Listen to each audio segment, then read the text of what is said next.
Au niveau national, il existe différents travaux, souvent relatifs à des académies, concernant l'approche par compétences et les situations complexes. La première source de travaux, c'est la revue du CEDREPS, qui utilise la terminologie forme de pratique scolaire. Elle fonde, la revue, son approche sur la mise en relation d'un côté du fonds culturel des APSA, de l'autre sur l'analyse des ressources des élèves aux différents niveaux de la scolarité, et le troisième point, c'est la prise en compte des valeurs de l'école, sa culture de l'apprentissage et les cultures scolaires. Cette réflexion et cette mise en relation du fonds culturel, des ressources et des caractéristiques et des contraintes de l'école débouchent sur la définition de différents objets d'enseignement de l'EPS qui conduisent eux-mêmes à des formes de pratiques scolaires. Ce qui est déterminant dans cette approche, c'est la définition de l'objet d'enseignement. L'objet d'enseignement apparaît de manière différente en fonction des APS, en fonction du niveau de pratique et en fonction du niveau du cursus. L'objet d'enseignement, c'est ce qui est décisif au cœur de la culture de la PSA. C'est quelque chose qu'on ne peut, disons, ignorer si l'on veut véritablement toucher du doigt ce qui fait la culture d'une APSA.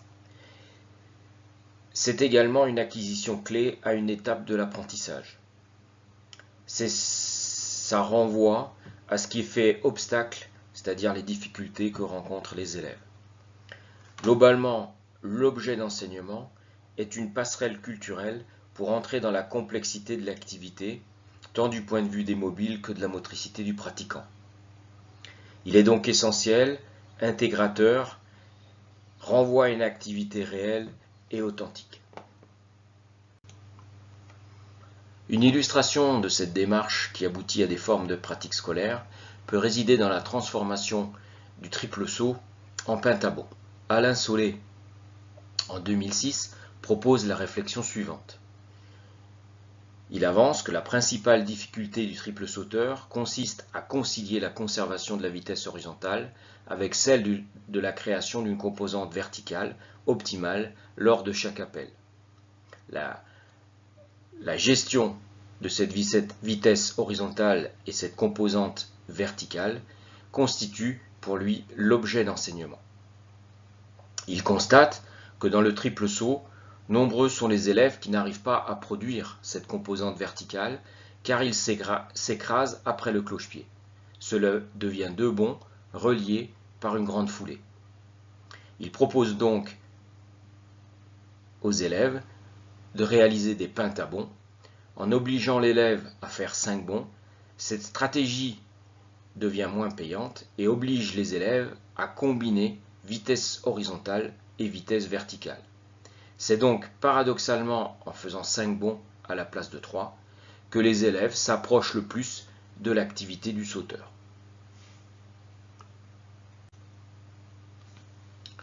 Une autre proposition réside dans les situations épreuve-preuve proposées dans l'Académie de Clermont, sous l'impulsion notamment de Récopé en 2012.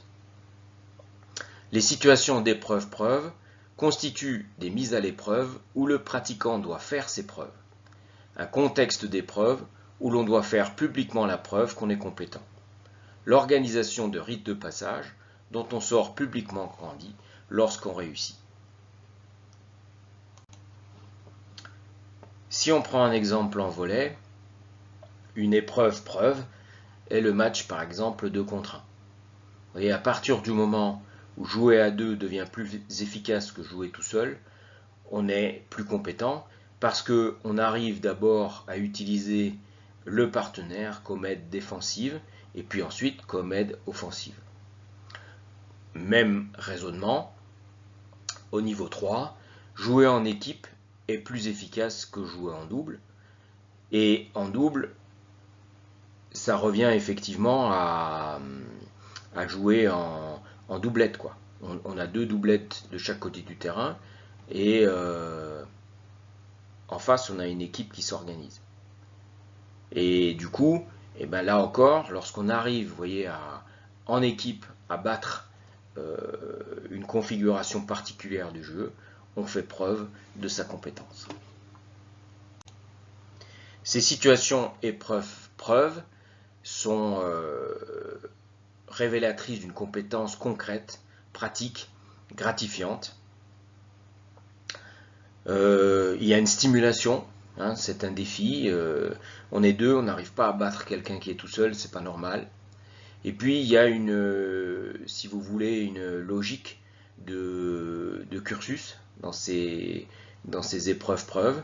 Et puis la compétence est lisible facilement par tous, hein. On voit tout de suite, il suffit de regarder le résultat du match, voir qui c'est qui gagne, et la compétence est validée, ou pas. Troisième illustration, les situations complexes dans l'Académie de Bordeaux. Donc la logique réside dans ce schéma-là. Donc on a une compétence attendue de niveau 1, on a une composante méthodologique et sociale, on a une composante culturelle en bas à mobiliser, et la situation complexe apparaît en rose. Les situations ciblées, ce sont les situations d'apprentissage qui permettent de progresser dans cette situation complexe. Donc ici, c'est un match en simple de 15 points avec attribution de points bingo 3 points. Si utilisation et reconnaissance du volant favorable, assistant du coach, observateur à la mi-temps du match. En gros, la situation se déroule donc comme suit. Les joueurs sont par équipe de 2, il y a un joueur, un coach, et il y a une possibilité de marquer 3 points si le joueur ou le coach annonce banco quand il reconnaît un volant favorable. Donc il y a un maximum de 6 bancos autorisés par match, et vous voyez que ça amène les joueurs à se mettre d'accord, vous voyez, le coach et le joueur, sur le moment où on va effectivement dire banco. Donc en face, là, vous avez un tableau de validation de la compétence qui met en relation les points marqués et les bingos réussis. Vous voyez qu'ici, la nature de la situation amène les élèves à développer une activité de réflexion, une activité de collaboration et une activité spécifique au badminton en même temps. Un autre courant est représenté par le guépard de Rennes. Cette situation est celle qui est proposée en TD, donc je ne vais pas trop la développer, elle sera développée en TD. La dernière illustration est une proposition, on va dire, locale, et de dispositifs complexes, et qui a été proposée 2 fois par Veccarle et Lorca en 2017 et 2019. Il y a un objet d'enseignement, c'est en escalade, grimper avec les pieds, dans des voies réfléchies pour mettre en avant cette compétence. Le cycle s'organise autour d'épreuves que l'on propose progressivement aux élèves. Vous avez 2 épreuves, l'épreuve du permis de grimper, l'épreuve en route vers les sommets qu'il faut valider. Et à partir du moment où un certain nombre d'élèves valident ces 2 premières épreuves, on va ouvrir d'autres épreuves. Épreuve du cachou pour les pieds, épreuve du couloir interdit, épreuve minimax, etc. Pour chacune des épreuves, vous avez 3 niveaux, calcaire, granit et quartz. Par exemple, pour l'épreuve du cachou pour les pieds, plan incliné sur des cachous, c'est l'épreuve de calcaire. Et pour l'épreuve de quartz, vous avez la voie verticale que sur des cachous. Donc les élèves, au fur et à mesure du cycle, choisissent leurs épreuves et choisissent également le niveau où ils veulent valider l'épreuve. Pour valider la compétence, on se réfère à un tableau.